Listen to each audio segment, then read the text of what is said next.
na mag-build ka relasyon, mag-build ka relationship sa nag-engage nimo. So ingana po si Lord, kinahanglan mag-engage ka sa Ginoo, meaning mo participate ta kung unsay pabuhat sa Ginoo sa ato.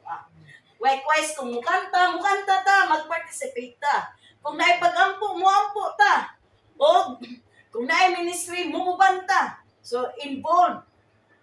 Sa Psalms 119 verse 105, nag-agree, ang imong pulong mo isuga nga magtultol ka nako ug mo'y magkahayag sa akong alagyanan.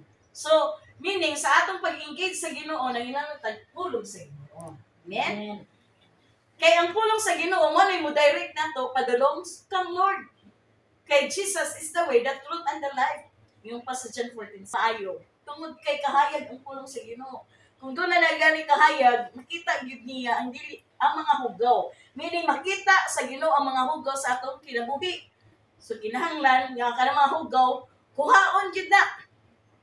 Hinluan gyud na kay asa man na mahilo diha sa pulong sa Ginoo.